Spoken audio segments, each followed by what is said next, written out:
be transferred from the table. mics from the ceiling. We could. Every time we start, they'll lower down like it's a WCW match. Ooh, We dude, could even suspend better. them from the fucking Ceiling fan. from Yeah, the and then we ceiling turn fan.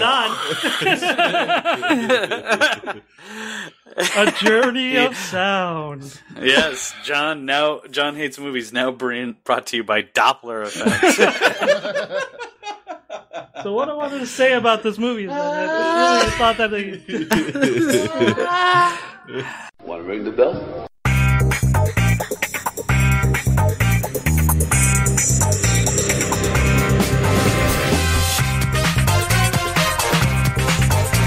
I'm taking it back. I'm taking them all back. I have come here to chew bubblegum and kick ass. And I'm all out of bubblegum. I'm a loner, Daddy. I'm a rebel. I am the walrus. Hello, everyone, and welcome to John Hates Movies, the movie review podcast where my friends prevent me from hanging a grand opening sign right across my open door and instead force me to watch movies. I assure you, we are open. Yeah, I was just going to do that joke. This week, we have with us Eric Largent. Tally ho. We have Chris Arsenault. It's the movie that made me want to be a cop. We have James Barrup.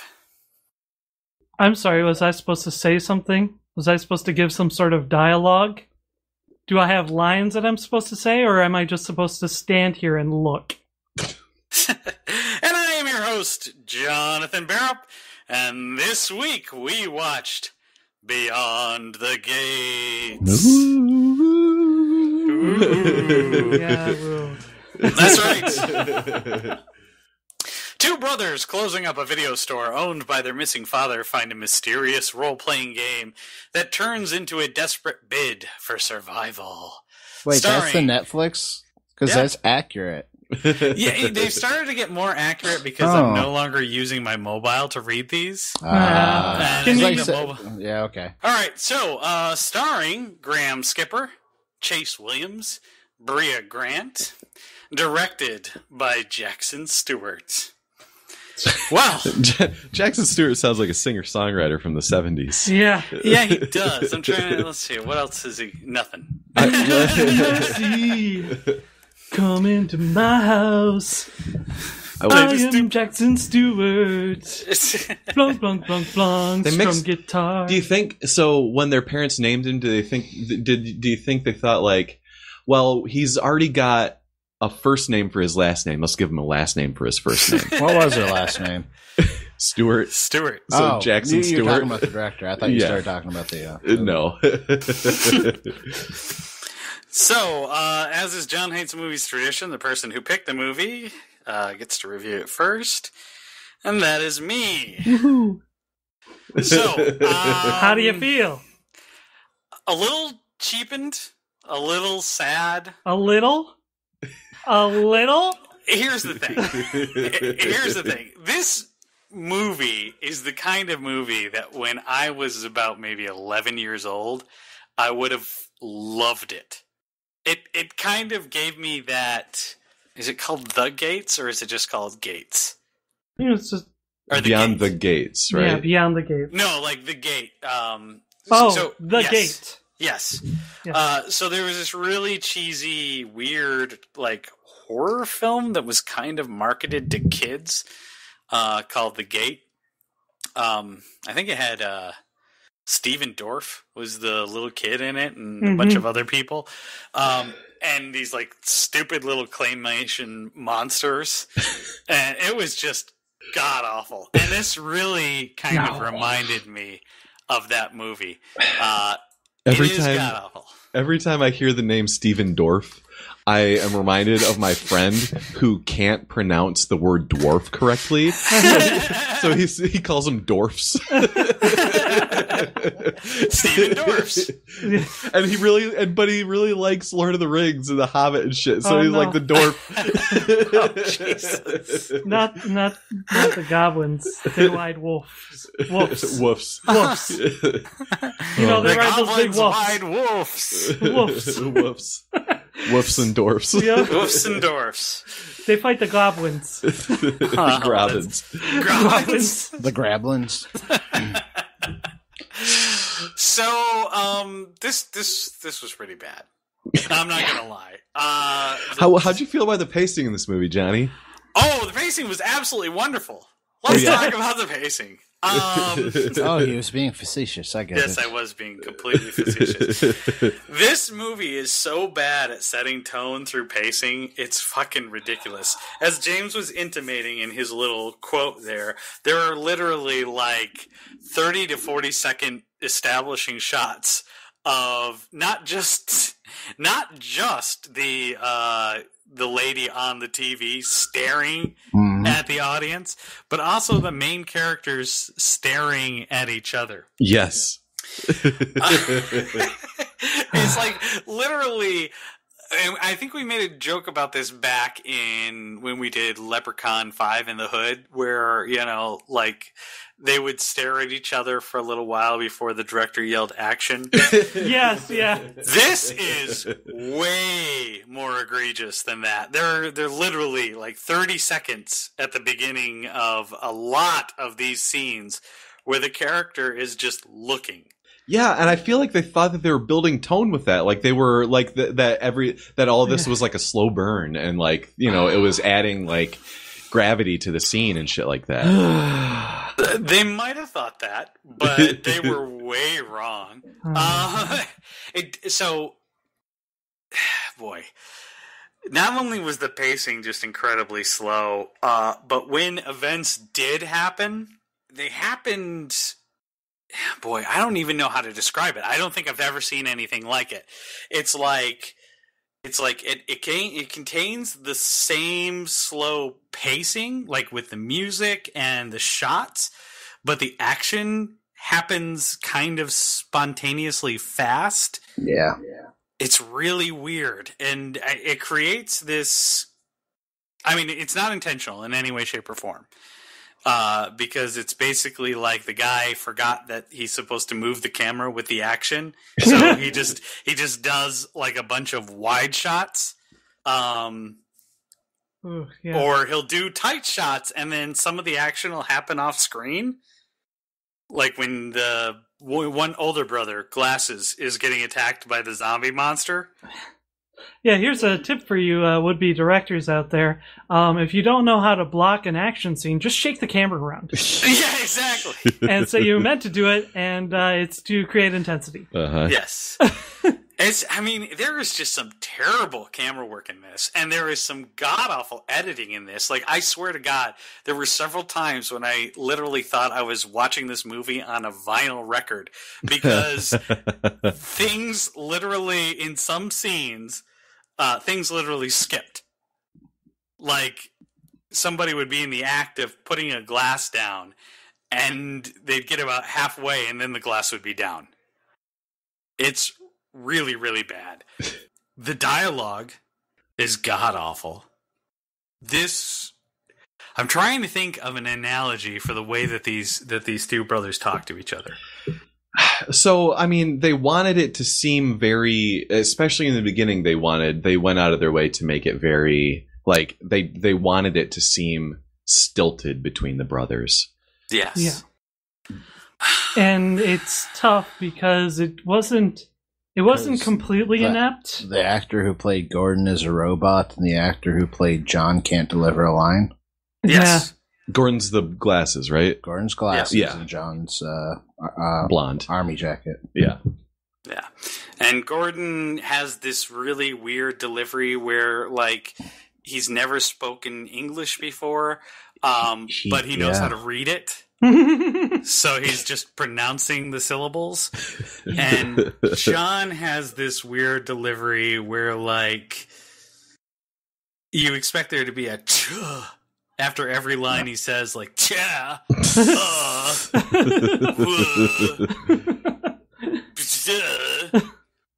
I'm doing it, God. Yeah, that's pretty much all of John's lines. Actually, John is like Paul Rudd from Wet Hot American Summer, but without the self-referential humor. So, yeah, I mean, so the dialogue is just shitty. And, that's the thing is that these actors, the acting is also terrible.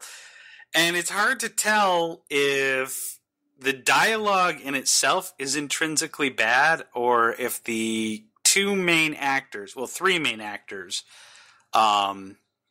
really just can't do anything, are so bad themselves that they can't deliver decent dialogue or relatively okay dialogue with any skill. I think I'm pretty sure it's a combination of the two. Yeah. And the worst part about this is that the fucking plot makes little to no sense. Yes, that's correct. I mean, so how did the dad get sucked into the game in the first place? Because he played it. And lost. But he what? lost. So he was playing alone? Yeah. Yep. He's playing with himself. But how does he pull... So the game changes for everybody that Maybe it does. Yeah, that plays it? So... I mean, it would have to, right? Because otherwise those two guys would just get killed over and over again. I mean, the thing with the VCR game, I did have I had a few. Well, I knew it's people not who had like them. it was a legit pre-taped tape.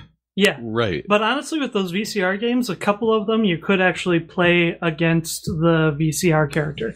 Oh. So you could lose against you could lose the game while playing it as yourself. Yeah.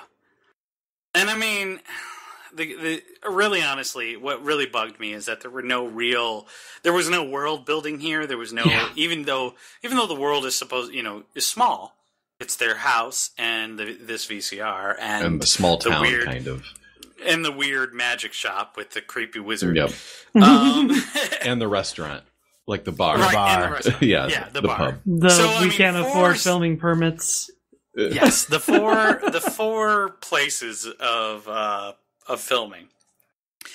But you can still world build with that, and part of it is basically fleshing out the game. And the game itself, they are so bad at communicating the rules that you don't get a sense of what the risks are. And that while the body count is small, you never really get a sense that it's a dilemma for these characters to kill these people. Right. Mm-hmm. Yeah. Like, if you made that the central premise, this could be kind of interesting. Where, okay, I've found out that by doing these actions, I've caused one guy to hemorrhage out his intestines and another guy to his head to explode. Right, it was never a problem that the cop's head exploded. No. Right. That just wasn't a problem for anybody in the movie. Nope. Exactly. Not really, at least. Well, he disappeared, so he cleaned himself up. So was he... But he was a real person. Yeah. Yes, he was. Not anymore. That was a little weird. Yeah. I found it weird, though, that, after the other guy died, he didn't disappear. Or at least they didn't show it.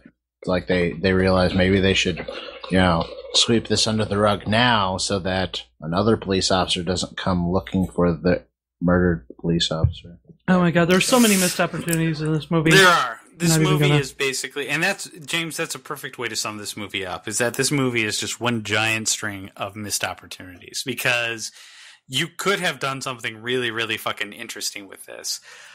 And even if you wipe out all the technical details, all the technical mistakes, all the weird continuity errors, all the crappy editing, the stilted dialogue, and the delivery of the actors, there are movies that have survived that. Mm-hmm. And this is especially in the horror genre. Yeah. By being interesting or having a compelling concept, or more importantly, having some kind of underlying message to tell. This movie had none of that. Well, the trouble is the movie did kind of have a compelling concept. They just didn't really do with it what they should have, or what they could have. Right. Yeah, I mean, that's the thing, is that, if you made it about the two characters having to kill all these people to maybe get their dad back, that would be interesting. But whatever the fuck we watch. But they don't get their dad back. Interesting wasn't the goal of this movie. Well, yeah, no, that would actually be pretty amazing. If we sat down and watched a movie like that, where these two characters by playing this game, murder a whole bunch of people. They know it's fucked up, but their whole thing is that, oh my God, well, we're doing this because at the end we're going to get my dad back. Right. Or our dad back. And then at the end they don't get their dad back because that's their fucking punishment. That's a horror movie to me. This, I don't know what the fuck this is. We gotta get our shitty dad back, even though you're shitty to us. Yeah. Yeah. Yeah. This is, I don't know what the fuck this is. So, all in all, I gotta say, this one was a hard pass. Even for somebody who loves horror like me and has a place in his heart for cheesy horror, even this one, it just doesn't make the cut. It's just bad all the way down. I'm really curious what Chris thinks, because I don't think we've gotten his opinion on the movie yet. No, I don't think we have either. I don't think he's put it in at all yet. I've made comments. So, I'm here. I'm are itching you to asking go. that I should go? I'll let James go. Okay. Maybe he wants to surprise us all at the end. Because I think Chris might have liked it a little bit. Whip out a chair and just smack me in the back. And boom! From the top rope. All right. Go for it. We're not Giggle Fest. So guys, listeners, last week was the Gas Leak special. There was nitrous in my AC last week. There you go. I didn't know it, but it was. Yep. Now we're more somber, and it just proves that we're miserable gits. Yep. Miserable dickheads. And this movie didn't help. I fucking hated this movie. There we go. Oh. While I was watching this, I was excited to watch this movie, so I watched it last weekend. Shortly after we recorded last episode. So James, I know you. Yeah. I know how you watch movies. You probably weren't even able to jerk off one time during this movie. Yeah, and but he tried. Considering all the choice strange in it, it was really surprising that I couldn't even get one. James, it's so frustrating. James, what am I going to do without you? I need a foil that I can just stick the most absurd things to. Yeah, and it will stick. David Lynch looking motherfucker. Yeah. Apparently I look like David Lynch. You do look a little bit like David Lynch, man. You do. I'll take it. Yeah. Oh, man. Better than fucking Paul Giamatti. Yeah. I'll release an album that's painfully unaware and nobody listens to. Oh my God. You do look like David Lynch, James. That is a sexy man. He's got the same haircut, the same color of the hair. You look like David Lynch. All of a sudden, my ability to rub one out. Haircut. My ability to rub one out has just come back. You might want to close that window there, Eric, for this podcast. All right. It's a very odd direction.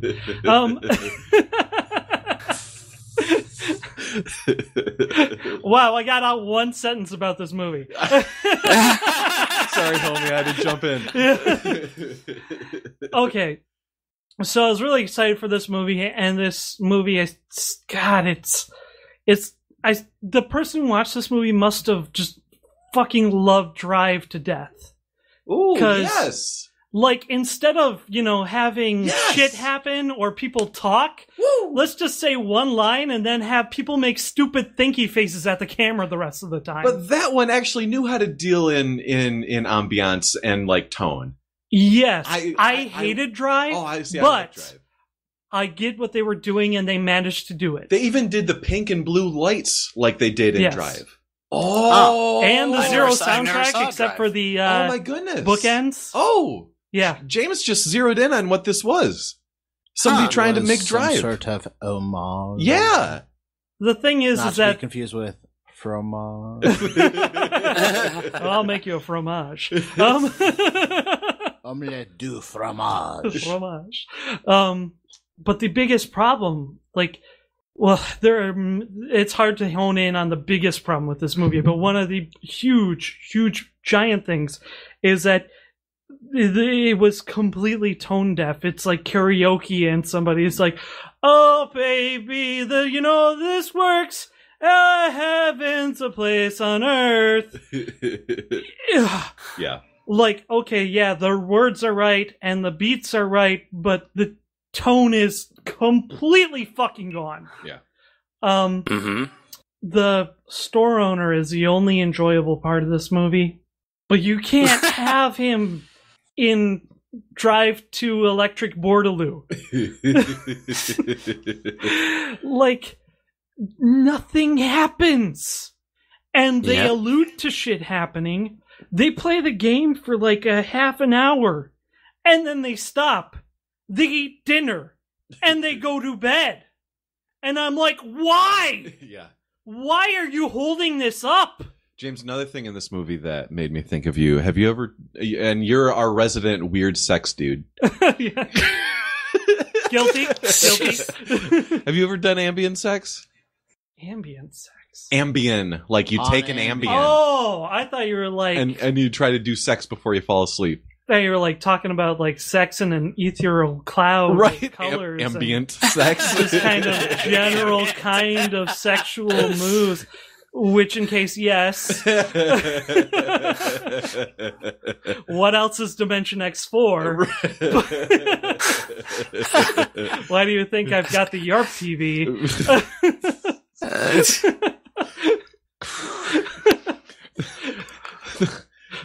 The YARP simulation space. The YARPnet. YARPanet. Yeah. Good one. YARPanet. Not DARPanet. All right, so I'm guessing no on the ambient sex. No. Future goal, it's on my bucket list.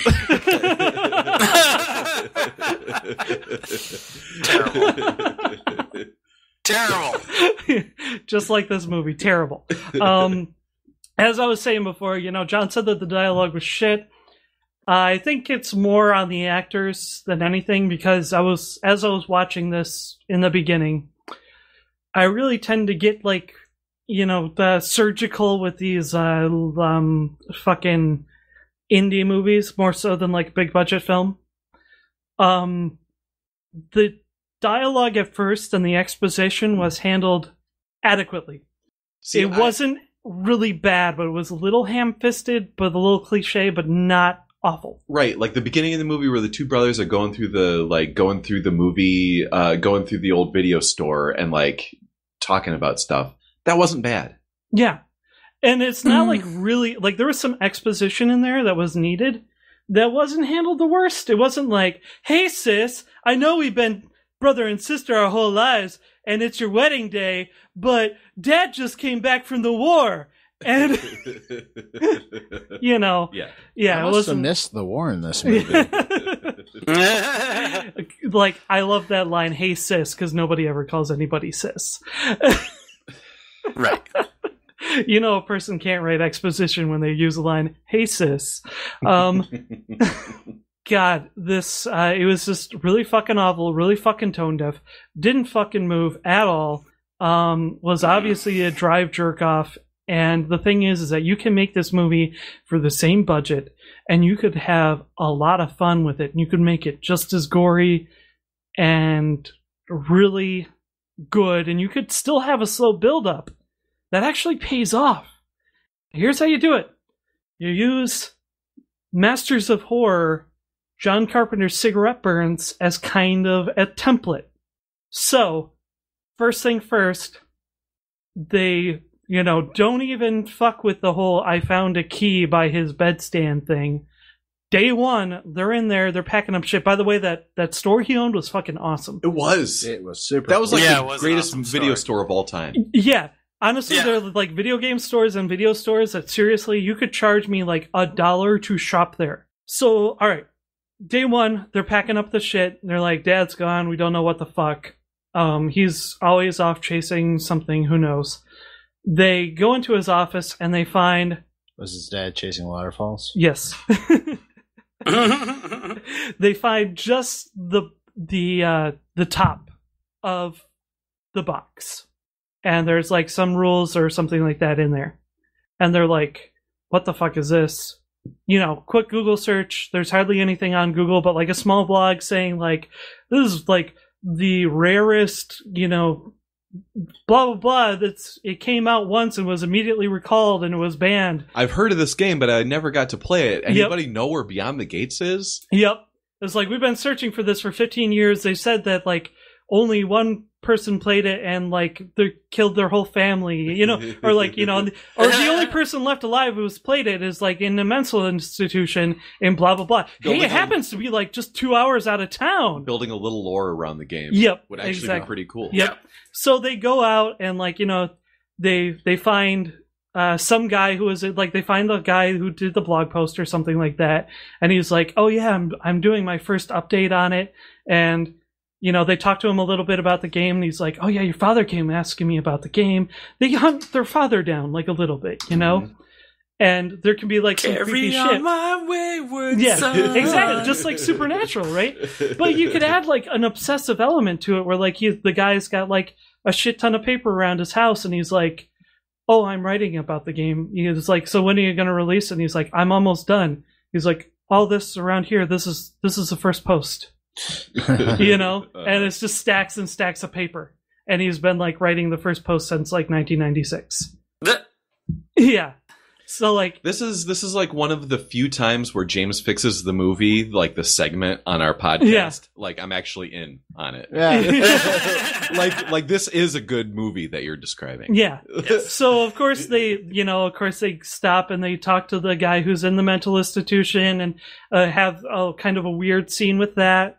They go around and, you know, talk to a couple other people and shit. They obviously, some weirdos start showing up because they're chasing the box and they don't know who these people are, but they're fucking after them and they don't know what the fuck.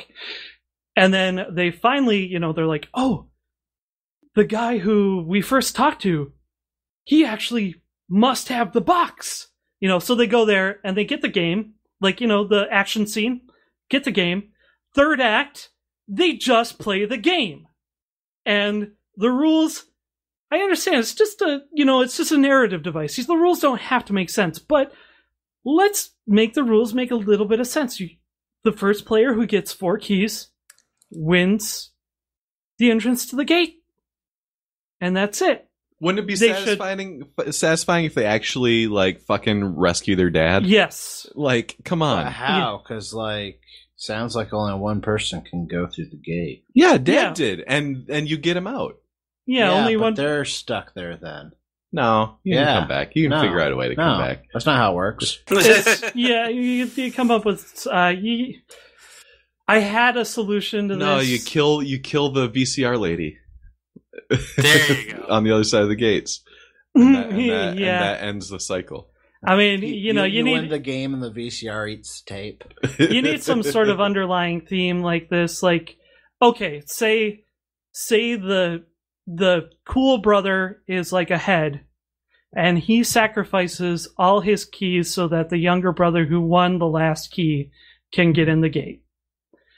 But the younger brother, who had always been abused and has always been like, or the nerd brother who's really timid and afraid and all that shit and nerdy, he has the keys. Who are we talking about here?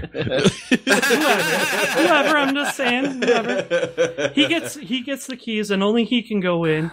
So he goes in, but like, he's got a shit ton of issues with his dad because his dad was always much meaner to him than he was to his other brother. Well, not to mention he stuck around, so he had to deal with it longer. Yep. So he goes in there, and like the only thing that's like stopping him from getting the golden chalice or whatever the fuck is his dad in the way. And so the only way he can actually win is to confront his dad, and when he actually finally fucking does that, then he wins. And his, he grabs the thing, and instead of the heart turning into the last key, it's his dad that's all like tired and, like all disheveled and is like, and, falls on his shoulder, and he's like, "Okay, Dad, let's get you home." Mm-hmm. And then they come out. It's like how heartwarming and shit. Yes! My God, that's actually not bad. Yeah! It is not terrible. I agree. And you have an arc! an actual fucking arc in the movie with I action. like my suggestion where the brothers end up killers and then they don't get their dad. That is also a solid way to go. Like the second act is just like the moral dilemma of how many unknowns is it all right to kill to save a known. Exactly. You know, to save a gnome. Yep. Yes, David to the gnome. To save a dwarf. Yeah, you don't want to save a dwarf. Save a gnome. They don't ride wolves. They don't ride wolves. White wolves. Save a dwarf, ride a wolf. Wait. Yeah. Oh, that's But just... yeah, and then at the end you can have like kind of like the creepy turn or something like that, and honestly, let's not have some random dude walk in the shop. Let's actually have him have some sort of tie to the main characters. You know, but you gotta love that line. Well, do you have anything from the 80s? Well, yeah, but he should know what he's looking for. Yeah, that was fucking Ernest Klein walking into the store. He was like, "Hey, Jesus. do you have anything from the 80s? Because this is all I book about." Yeah, yeah. My least favorite page of that book went viral this week when the trailer for Ready Player One came out, where it's just him listing things from the 80s. Yeah. Mm-hmm.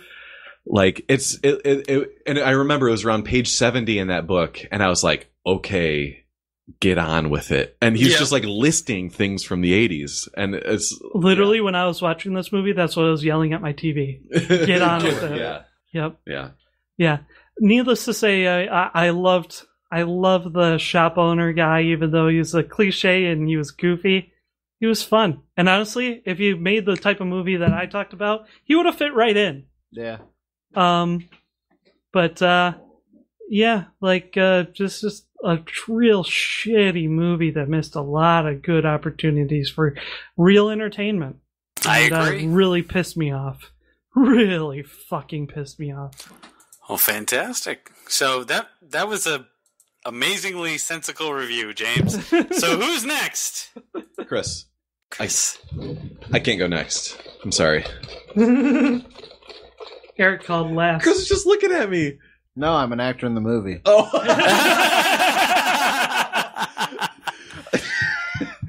Motherfucker, you got jokes all of a sudden? Chris has jokes. Who's maximum butts here? I'm firing shots at everybody. I don't care. Well, so James made a rather eloquent display of what the movie could have been, and I got to agree with him. It had problems, and it could have been better. And I actually am really keen on seeing the version you came up with, because that would be pretty fucking awesome. I agree. That said, I actually liked the movie. And here's the thing. I know that's one of our cliche things. Mm-hmm. I liked the movie not necessarily because it was a good movie, because it was not. I liked the movie because of the kind of atmosphere genre it tries to be in that I wish there was more of. You know, so it's like this. If all you have to paint with is black and white, having a little bit of red is phenomenal. Yeah. You know? Mm-hmm. It might not coming, you know, you might not get a perfect family portrait from it, but I mean, you're going to have a little bit more dimension there. The reality is that this genre doesn't have a whole lot going in it, because this, and I'm not mean horror, because this wasn't necessarily just a horror Yeah, this movie. isn't like a hard This horror was movie. trying to be this weird kind of fantasy, trippy. It was horror. like fantasy horror nostalgia type. Right. Mm-hmm. And like I said, it didn't do any of those well, but it appealed to something that I wish it appealed to a lot of things that I wish existed more.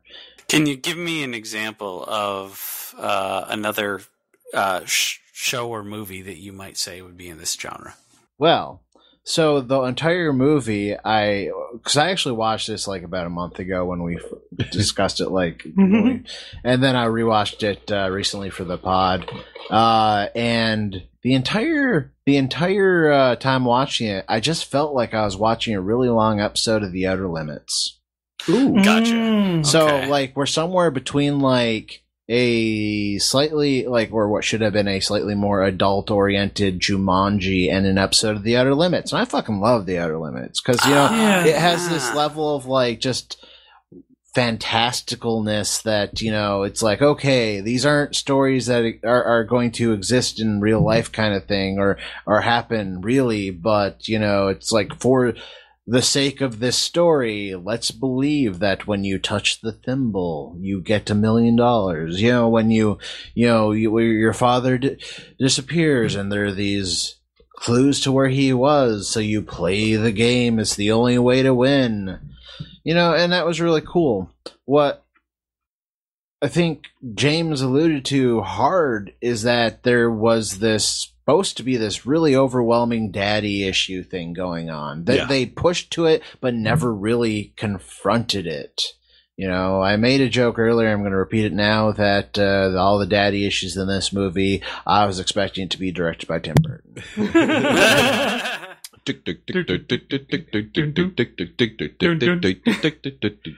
With music by Danny Elfman.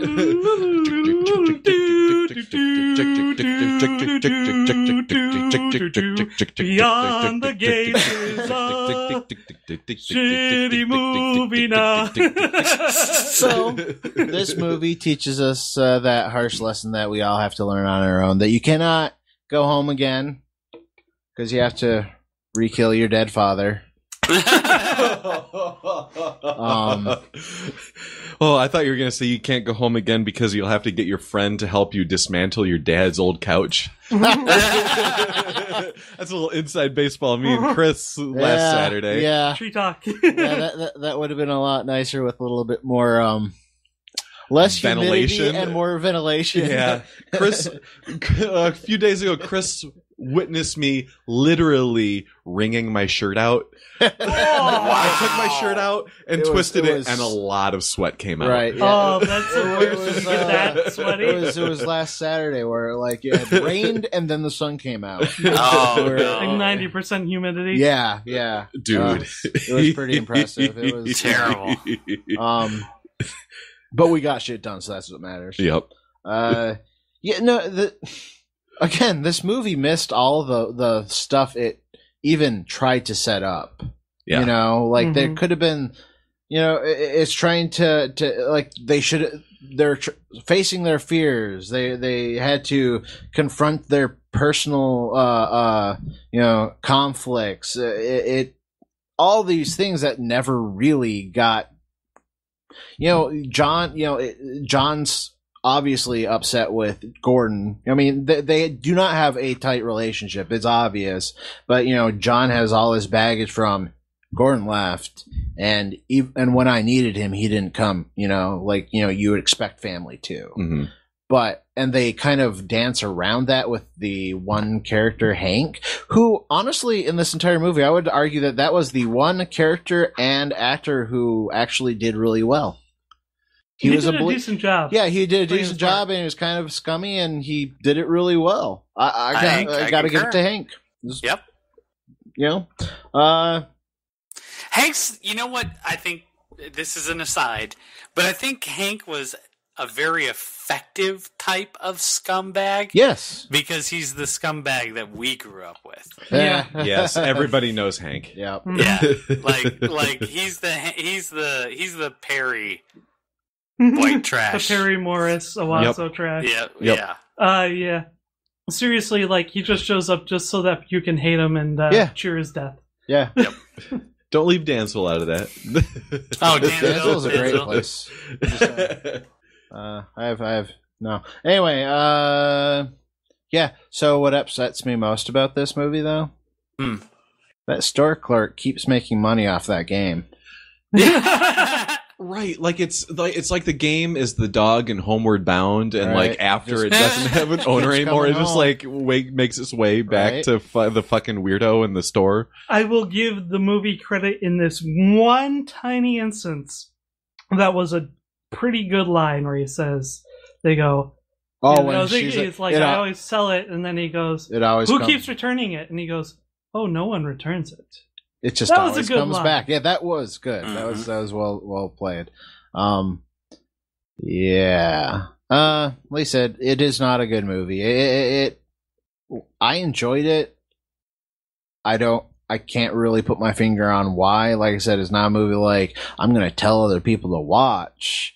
But it comes down to it touched a nerve on for like kind of this void that I see that I'd like to see more in, where you have like a slight bit of fantasticalness, but not so overboard that you start getting drawn out of it has enough that you can suspend disbelief, but doesn't go so corny or so crazy that like you just are fuck you. However, again, this movie did not do it well, so the concept is there, and I probably enjoyed the concept more than I enjoyed the movie, is the reality. Right. Yeah.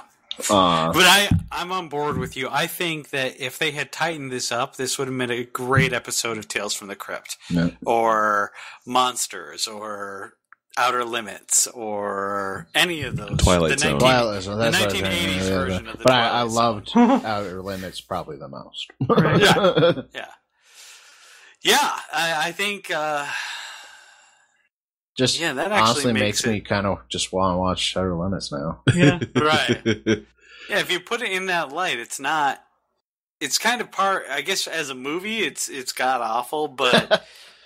If you could shave, I mean, it wasn't really even that long. It was it was 80 minutes and 22 minutes. It was an 80-minute movie. Minutes. 80 minutes? Yeah. 10 minutes shy of an hour Feature and a half. length. Yeah. Good God, yeah. Yeah. No wonder Yeah, everybody was staring at the camera forever. Because they only had. We were often 10 to 20 minutes low, or what was it? Yeah. 10 to 20 minutes light on an episode, so we would fill in the time with slow motion. We once thought about doing an entire episode in slow motion.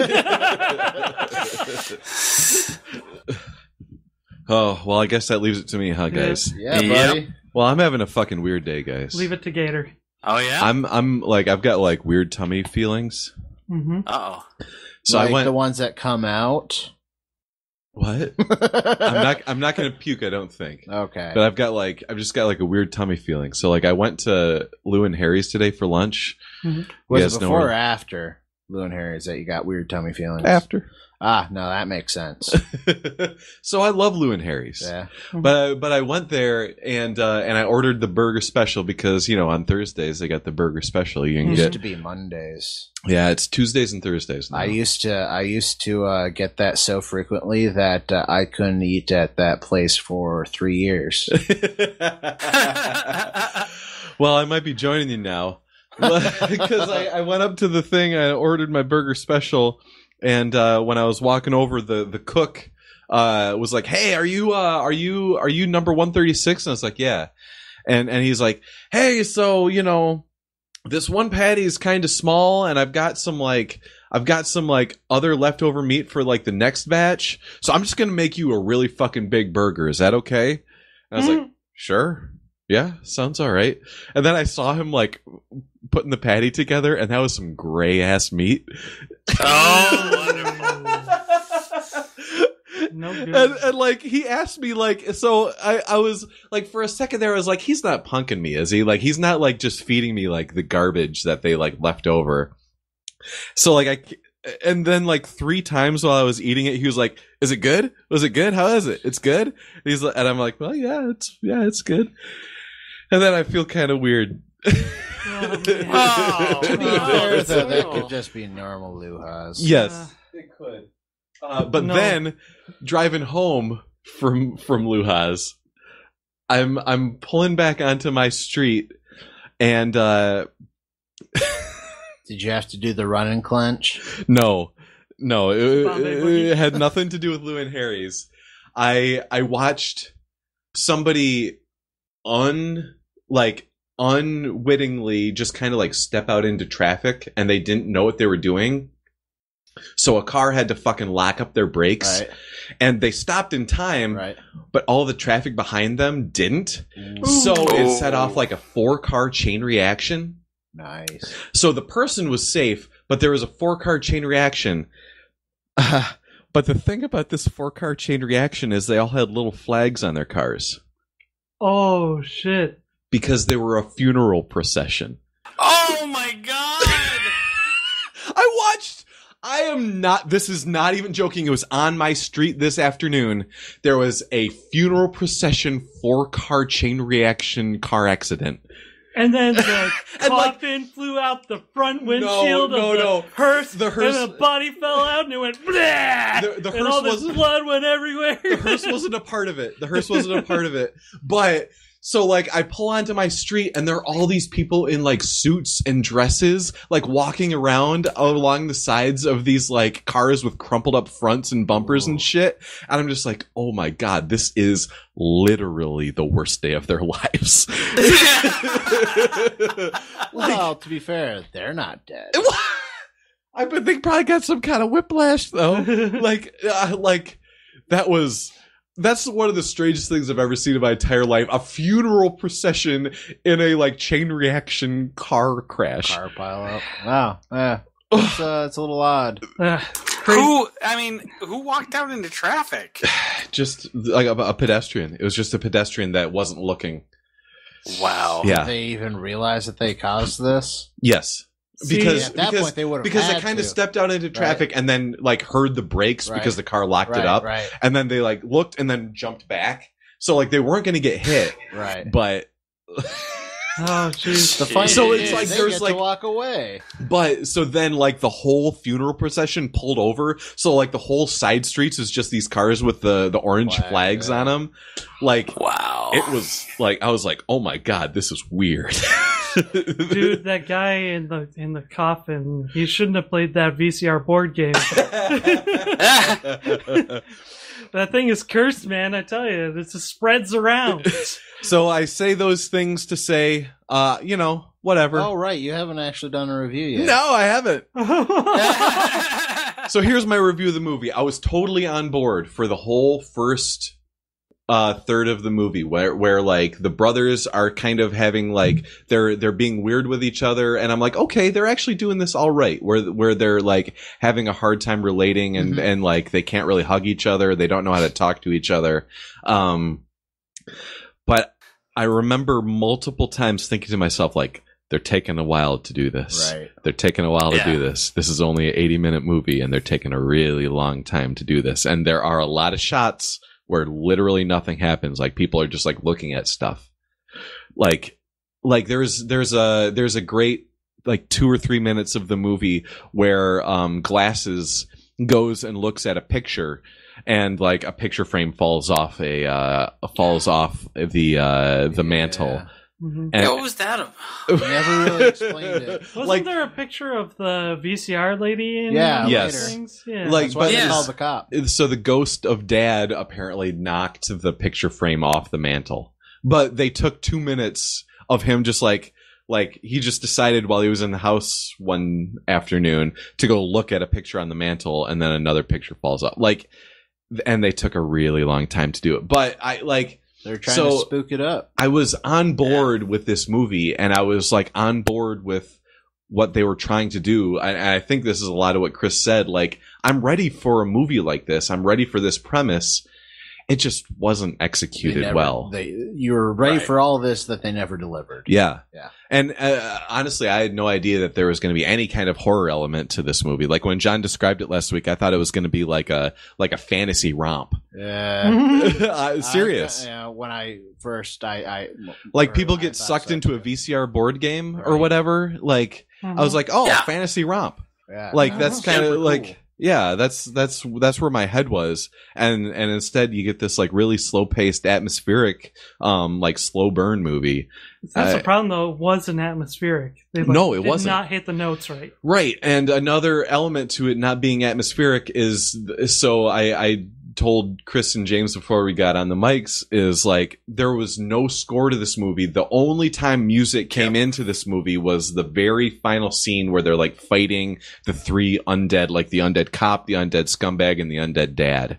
That's the only time they had music in the movie. Otherwise, it was just like foreboding tones. And I don't know, that wasn't that great. Like the movie kind of like if they had if they had audio cues for like if the movie had an audio cue that it just kept on like falling back to, even if it was like a John Carpenter like beep boop boop beep boop boop boop boop boop boop beep boop beep boop like seriously, didn't even need to go that hard with it, but like having a little bit of like that would have built tone if they had like a score that just so you know when you're supposed to be thinking normal things. I yes, kind of. Like if yeah, because a lot of times those audio cues in a movie will add to like the feeling of what the story is trying to ultimately tell. And this movie didn't have it at all. Like the times when he's sleeping and something weird is about to happen, you start with the one violin string. Yeah, and they didn't. Like it was just like single bent notes on a keyboard, and that's it, or just like funky tones. But the complete and total lack of score was a problem in this movie. Yeah. So I was totally on board with what the movie was and what it was trying to do. It just didn't do it. Yep. It just didn't do it. I hear you. Yeah. Swing and a miss. Yeah. So sports ball analogies for you. In summation, don't rear end your dad grandfather.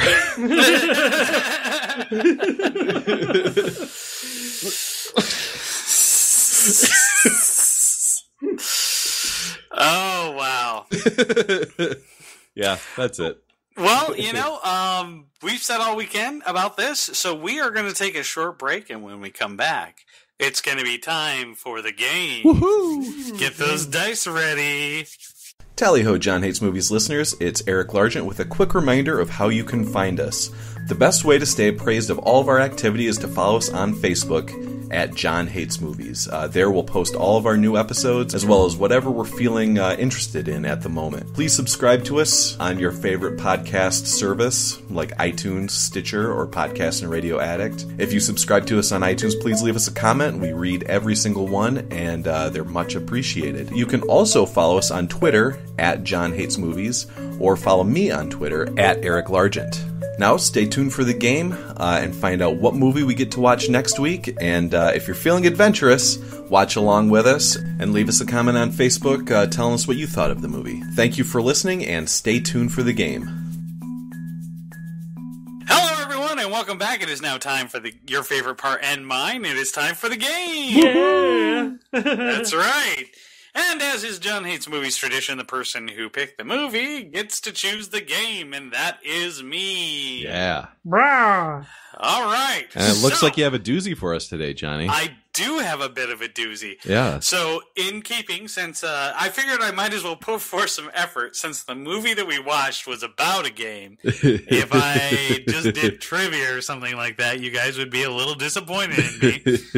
So, we're actually going to be rolling some bones. Nice. Yes. We got our instructions. We brought our dice. That's right. That's right. So settle in, folks. It's going to be 8 hours of D&D. Yay! All right. No, not at all.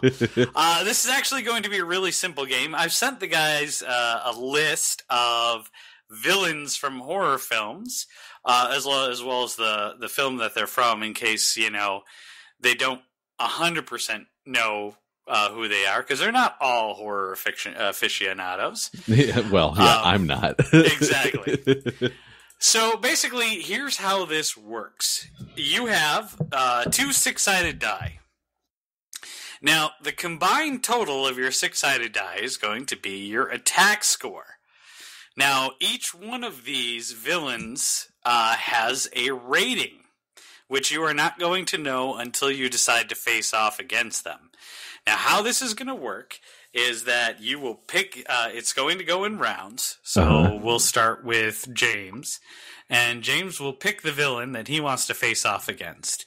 He will tell me how he wins against that villain, and I will assign to him a modifier based on how good his, how effective I believe his attack will be between 0 and 3. He will then add that to his dice roll, And if he scores higher than the individual's point value, then he wins. Nice. Otherwise, he dies horribly. So it's us fighting the monster. It's you fighting the monster. All right.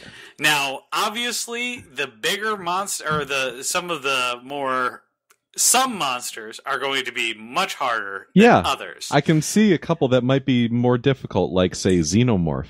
Yes, and so if you win, though, you do earn the full Antacid. you do earn the full point value of that particular monster. Okay. And the person at the end of 5 rounds who has the most points will win. Nice. Yes. So let's start off with James. James, who were you fighting? Angela from Sleepaway Camp. All right. How do you beat Angela?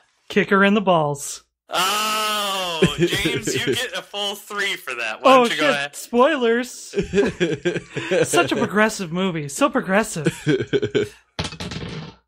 Oh, James' first roll is a 6, the other's a 3. Wow, what a terrible waste of a high roll, because Angela herself is only worth 3 points. But that's okay, James. You got 3 points. All right. Nice. Next is Eric. All right. I will be fighting David from the Lost Boys. All right. David, how do you beat David? Well, let's see. I've never seen the movie The Lost Boys. You probably don't even know what it's about. No. No? Okay. Any hints? Any hints? David's a vampire. Oh, God damn it. Come on. All right. Oh, we could do that. I wanted to see what he would come up with. No, that's a good help. Thank you. So I've been watching a lot of The Office lately. I've been rewatching some of The Office, and the episode where Jim is pranking Dwight into thinking that he's a vampire. Dwight sharpens a broom handle in case he needs to fight Jim with the broom handle. So I'm going to use a sharpened broom handle against David. All right, that's fair. I'm going to give you a modifier of 2 for that one. All so right. Go ahead and give it a roll. You've got to beat a score. Well, actually, why don't you tell me what the score is, and I'll tell you if you win. Yep. All right. Oh, I was trying to do sound effects for the podcast, and I fucking dropped my shit. All right, here we go. A 6, and my modifier was a 2. Oh, you just barely jammed that yes! broom handle into David's chest. Nice. Turning him into a fair young boy that happens to look like Kiefer Sutherland. David was worth 7 points. Whoa, all right. Because he could fly. Nice. Yes. There you go. David, you really swept me off my feet. Maggots, Michael. You're eating maggots. All right, Chris. I will fight the Xenomorph. Whoa! That's a fucking big one, man. Yeah. Here's what I'm going to do. Right? Yes. What I'm going to do is create a diabolical trap. You know, like the sand pits in like those movies where like they're trying to so they're trying to break into the tomb of the emperor, and they get that one room that, you know, starts filling with sand. Yes. Right? So I'm going to lure it into one of these rooms, but instead of sand, it's going to be calcium. Then going to use holes to like flamethrower it into a antacid death. Nice. All right. Fire and calcium tablets. I like it. I think I'm going to give you a full 3 on that. Wow. And I rolled 8, so Unfortunately, the Xenomorph was a 12 or something, wasn't it? No, it's actually a 10. Wait, but with his modifier, I have 11.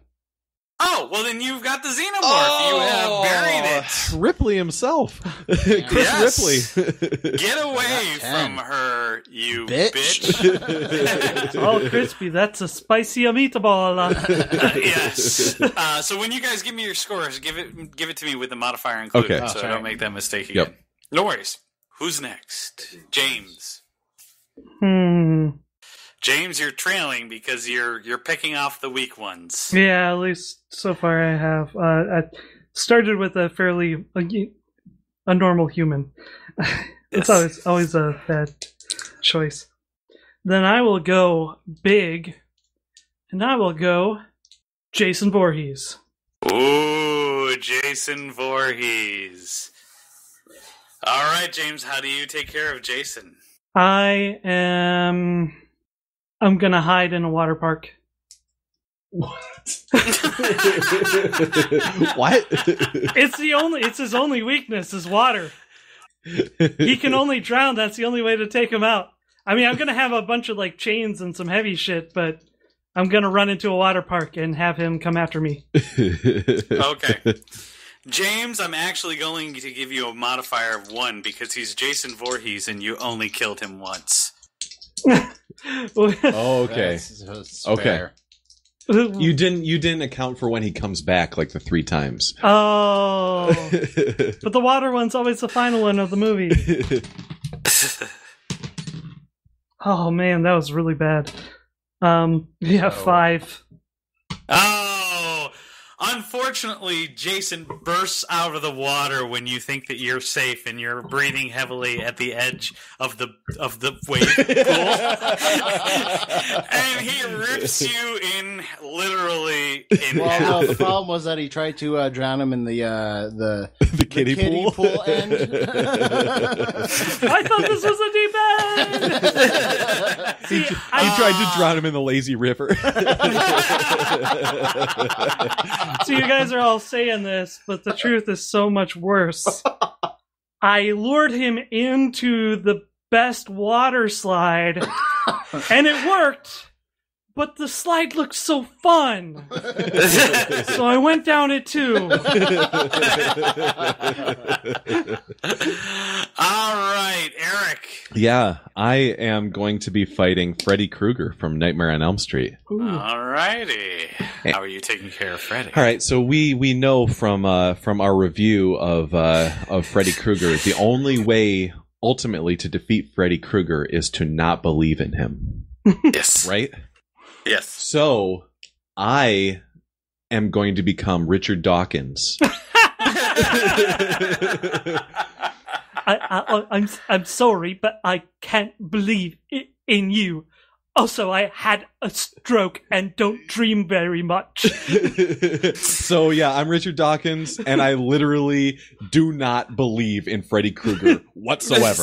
Fantastic. All right, you know what? I say that's worth a full 3. Hey, Go ahead. all right. But it didn't work. Make your roll. He killed everybody at the end of that movie.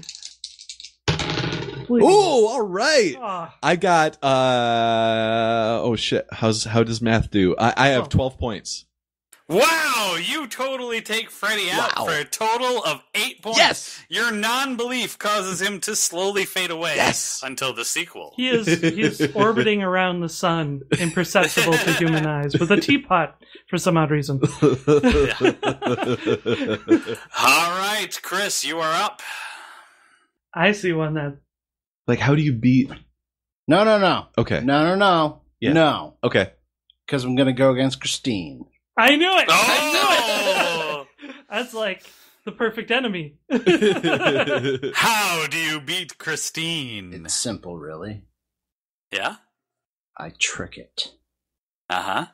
So what I do, I lure it into a town that has a drive-in movie theater. No car could pass up a drive-in movie theater. And when it's distracted, I sneak up behind it and plug its tailpipe with a potato.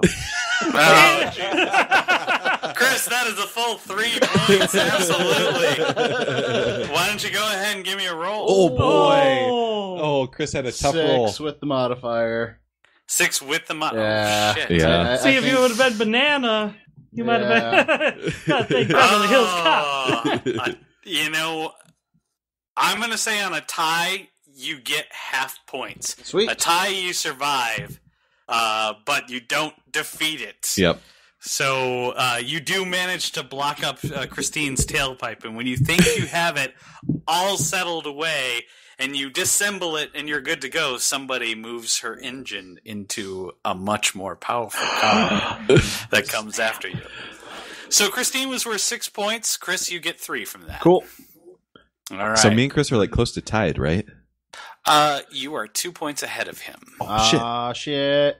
Mm-hmm. Is James? Yeah. James is at 3. Yeah. So James is going to have... James has to win big James, on his next 3. How to really would you win. kill the Thing from the Thing? I feel like the Thing has got to be like a 10. Right? The Thing's the hardest. I like looking at this. I'm like, it is like how do you kill the You Thing? think the Thing is the hardest? To me, the thing would be hard. Manipulative. Yeah. It's not the hardest, though. Okay. Have we done the hardest yet? No, you have not. I'm gonna try to go big here. I am going to organize. I'm going to go with Michael Myers from Halloween. Oh. All right. And what I'm going to do is I'm going to volunteer to organize the Myers family reunion at the local gun and knife show.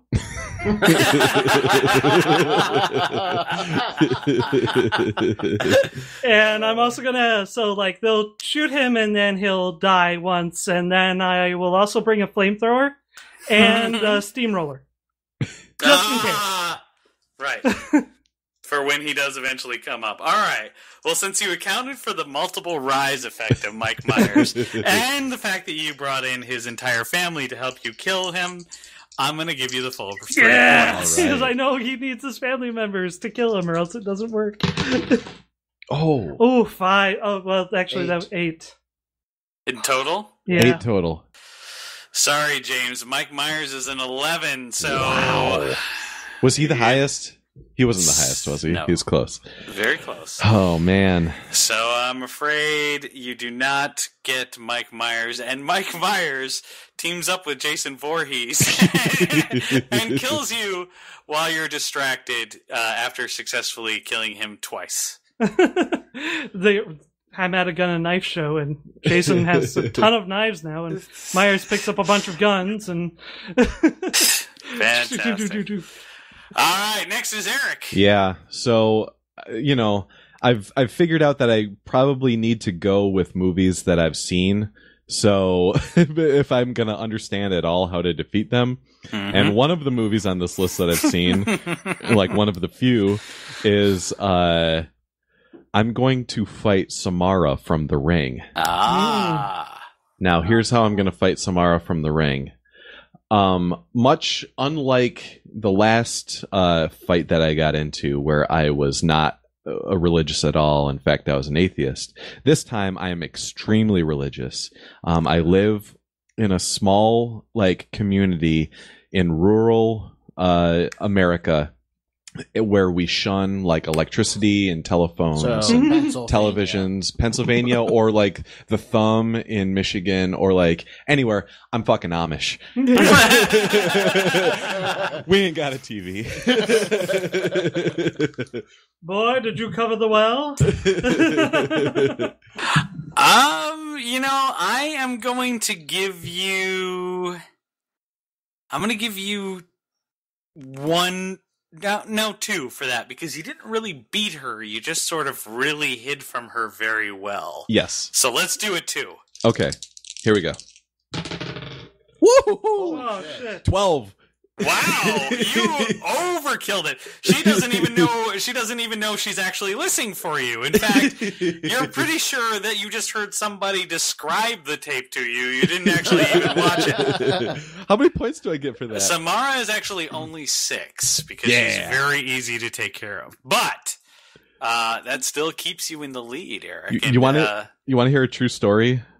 Me and my girlfriend at the time when The Ring came out went to see The Ring in the theaters, and I had to leave. We walked out. I actually almost walked out of that movie too, but for an entirely different reason. Well, the first scene where they it just smash cuts to the girl in the closet with her face melted. I was like, okay, I'm done. I'm fucking unnerved. That was actually the exact same scene that almost caused me to walk out, because because the two kids, and then they show the girl in the closet, and I'm Yeah. like, this is so fucking stupid. I'm out. I was so freaked out. I got surprised, and it actually turned out to be a pretty decent movie. Okay, so Chris, you're up. Now, do you play it safe and hope that you eventually win out over Eric in the end, or do you... I think I'm going to go against Annie Wilkes from Misery. All right. Oh, shit. The key to this, and I'm hoping you took into account the difficulties, because you're bedridden and she's drugging you, and you're tied to the bed. So you have to outsmart her, which means you have to placate to her, which he tried to do, but he lost his cool. I have an iron will. I'm just saying. Okay. I can keep this up till the point where she is so believing that I care about her that she actually lets me off the bed and be a person again. Like, I go in for the long con. Like, I don't just run away right away. Like, we get married. And then I divorce her and take half her shit. Fuck you, James. That was the plan. Damn it! Sorry, I thought I had a joke. And let's face it, I get that cabin. And then it becomes Chris, my that writing nook. That is because you married her, I'm giving you the full 3 points. Excellent. Whoa! Oh. Overkill. 14. No. Wow! Wow! That's 11. Oh, yeah, and then yeah, add 14, 3 to that. yeah. Chris got 14 points. Yeah, that is way of. Not only do you get the house, but you actually end up having an amicable divorce, so Annie doesn't actually come after you. Nice. When you get everything. Yes, but unfortunately, Annie Wilkes was only really worth 4 points. So I think you underrated her, but okay. She is only human, I get it. she is only human, and she only dies once, and or gets married once, I guess. Time to get some of my stank luck on these good luck dice. All right, James. All right, well, there's no choice for me but to go big. Yes. So I, of course, I'm gonna go Pinhead from Hellraiser. Alrighty, James. How do you beat Pinhead? Well, I find a box and I look at it and I think it looks cool, and just to keep it safe, I stick it in a safe in an underground bunker next to a snail and forget about it. Alright, once again, not actually defeating, just kind of hiding, but yeah, normally I'd give you a 1, but for the snail reference you get a 2, so... Alright, I'll take Roll You should high. totally lured him into an MRI machine. Let's see. I got something if you want to go against Christine again. Pretty good. 7 plus 2. 9. Sorry, James. Whoa! Pinhead's an 11. Whoa! Ah, Man. Yeah. And in fact, well, I don't have anything for the this snail except for solves the the fact that puzzle. Shit. except for the fact that you just decide you decide to open the puzzle box because you forgot why you hit it in the first place. Damn And then that you are retrograde introduced. amnesia. All right. So Johnny, Yes. yeah, I'm up next. I'm gonna have to go with just another movie that I've seen, and this doesn't necessarily. This one is just maybe like a little bit of padding on my lead, because I don't think that Pamela Voorhees from Friday the 13th is necessarily all that hard of a bad guy to defeat. Mm-hmm. What's the name of the camp? Like Crystal Lake, Camp Crystal Lake or something? Yep. Fuck. I can't believe I remembered that. So Shit. So here's the thing. Those kids in that movie, like fucking who got killed? Kevin Bacon. Yeah, Kevin Bacon. Like all of them. So I went to a lot of like week away camps when I was a kid, like where you go and your parents get you the fuck out of the house for the week, and you go to the camp and have a good time and all that shit. And unlike the kids in that movie, I drank no alcohol. I had no sex. I didn't even kiss girls because girls weren't into me. I'm using the power of my virginity. So, like, all these people, well, my virginity at the time. So, thanks, guys. Sorry, guys. What sign are you? Yeah, I'm a Virgo. So, yeah. So, I'm using my purity at the time. So, like, I'm seeing all of these people around me get picked off, but like it's for good reason because they've been fucking around on Sleepaway Camp, and I'm watching them all get killed by Pamela Voorhees. But my character is strong, and I'm able to. And I don't even really need that strong of a weapon. I've just got a rock, but I am clad with the armor of my purity. You know, I'm going to give you a 2 for that. It could have been a 3 if you were like camp safety monitor. Yeah, I wasn't that. I was speaking literally, and I wasn't the camp safety monitor. If you wanted the guy at camp that did like the shooting the shooting range where he like zeroed in his targets on the BB guns, that'd have been me. Oh yeah, I could have used a BB gun to fight her. Yeah. Well, anyway, I'm rolling. I got a 10. All right, you have distracted Pamela Voorhees with your righteousness, and then banged her on the head with a rock. Yes. Unfortunately, she's an old woman, so she's not worth very much. Of course. She is a 4, but that keeps your lead a solid one. Yes. So Chris is getting to the point to where he needs to up his game if he wants to take the win. I like this game. Okay. I actually love this game. So the obvious thing to do now is go against the Thing. Yes. The Thing. So let me explain. Yes. It happens that we're in Hot Sauce Studios. Yes. Except that we have a studio audience, so there are more people here. You know, enough to make this more confusing. So, like, one more person. And of course, John's here too. Yes. But we know something's up and we all disperse and all come back. So what happens? Of course, we need to figure out who's the monster. Right. Right? Yeah. Right? Yeah. Yes. And since I'm in charge, you know, I test myself first. That's the thing you do to prove to everyone else. Yep. Right? And get them on your side and willing to do it. Right? Because I'm not above this. But that means I get the gun. And the flamethrower. Yes. So I tell everyone else I tested myself, and then I shoot them and burn them. Oh, Chris. Sometimes to fight the monster, you have to become the monster. Get a 3. Yeah. Oh, well, that's a 10. Yeah, I rolled 10, which I am afraid that it's 11 or 12. It's actually a 10 because you can kill it with fire. So, okay, so you tied with it. You get half points, but that does some good things for you. Eric is now only 3 points ahead. Yeah, there's one more round to go, right? Yep, this is the final round.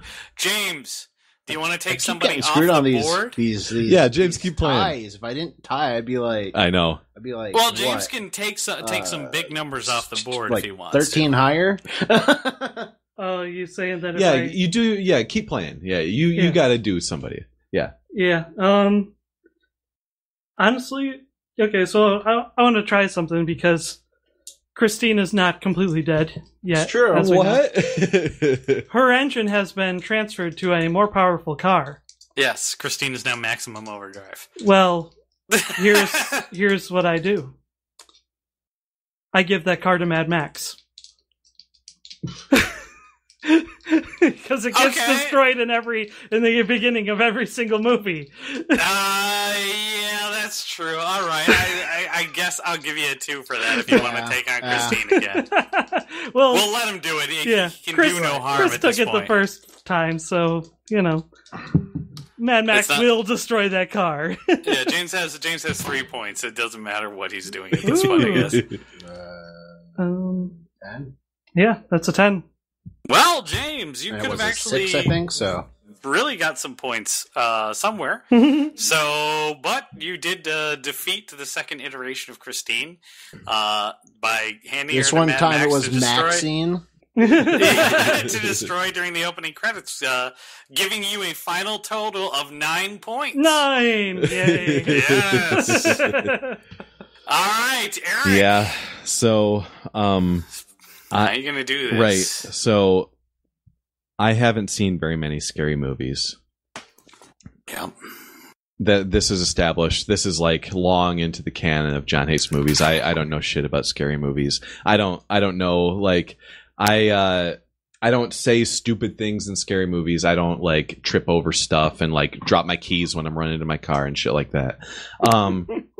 I'm gonna be fighting. Every time I drop my keys in real life when I'm about to get in my car, I look around to make sure someone's not about to murder me. So I'm gonna be fighting Ghostface from Scream. Now here's the thing. Ghostface from Scream, just a regular guy who is ultimately too obsessed with scary movies, and he preys on people that fall into scary movie tropes. Yes.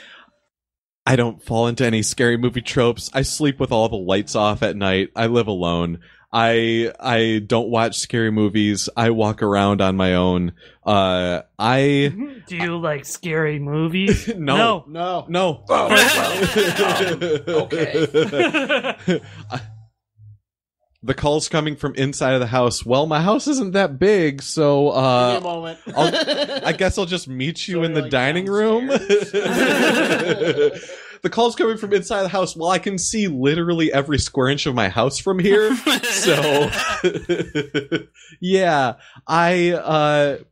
so he's got a knife, but I've got a gun, and I am just not afraid of Ghostface from Scream. All right. Well, Eric. Yeah. You get a 2. Okay. You don't get a full 3 because does anybody know why Eric doesn't get a full 3? Because I like SLC Punk and Matthew Lillard as Ghostface sometimes. Well, that's why, because there's 2 of them. That's Okay. why you don't get a full 3, because you're only preparing for 1. Okay. Yeah. All right. Spoilers. Oh my god. Well, I rolled a 13. Wow, you overkilled. Yeah. So you shot Matthew Lillard so hard that the bullet went That right killed through him Skeet and Ulrich. killed Skeet Ulrich. He's hiding in the room, and then like, bullets don't pass through walls in movies. So, Take that, Skeet Ulrich. That's actually Ghostface is actually worth 6 points because even though he's a man, he's 2 men. Yeah. Man, all right. That was a All good right. song. I think I'm proving that the best way to survive scary movies is to not participate. So, Chris, here's the deal. Eric has finished up his round at 32 points. Jesus. That leaves you. You were at 22. You need 9 points to tie and 10 to beat. That's not how that math works. He needs 10 to tie and 11 to beat. Sorry. That's wait. Yeah. Yep. He has 30. 22 No. and I have 32. You have 31. Oh, you okay. misspoke then. Okay. Yeah, okay, you said my I had apologies. 32. Nope, Yeah. nope, All my right. apologies. All right. Yep. So 9. Yeah. So yeah. Blah blah blah blah. Yes, 10 to beat, 9 to tie. All right. So go big or go home. Are there 10-point monsters still on the board, right?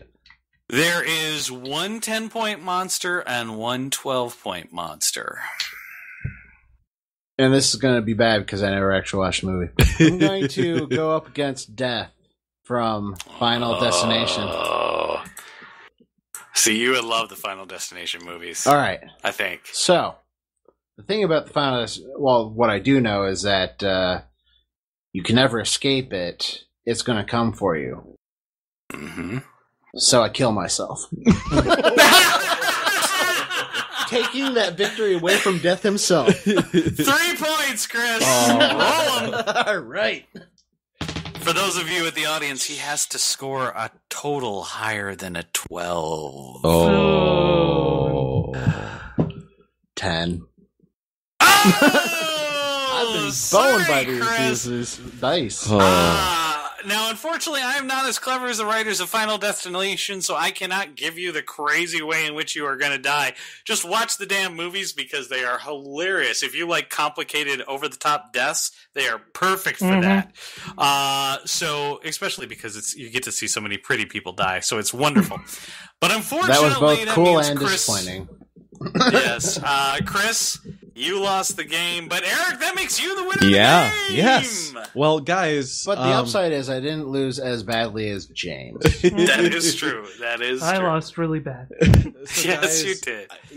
Next week, I don't know if you know this, is going to be our 100th episode. Ooh. Oh. I know. What special, spectacular things could be happening? Well, like... It's like this wonderful arbitrary round number. It doesn't actually mean anything. Right. Well, it means that we've done this at least 100 times. Yes, Or a few more that we never actually released. Yeah, there are a few more. Yes, well, there's that We've too. done it a few more than 100 times, but yeah. Next week is going to be our 100th episode, so I've got an idea for what we're going to watch next week. Okay. Oh, yeah? We're going to watch ourselves. Oh, yeah. Navel gazing! Yeah. So, The listeners... greatest horror of all.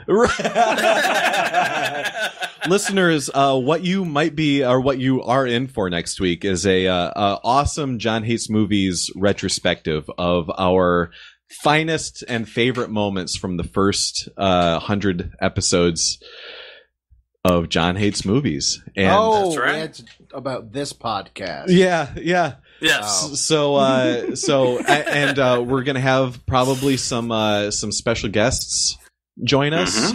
Maybe some rare finds, some James, people quit that doing stuff. I need my fidget spinner. So guess. Yeah, we're probably gonna have some special guests to join us. Some people that you haven't heard on the podcast in quite a while, maybe even a year or maybe 2 years. We really hope Colin will be back to join us next week. He's on his sabbatical, but we still love Colin a lot and want to have him join us as well on this look back at our history as a podcast.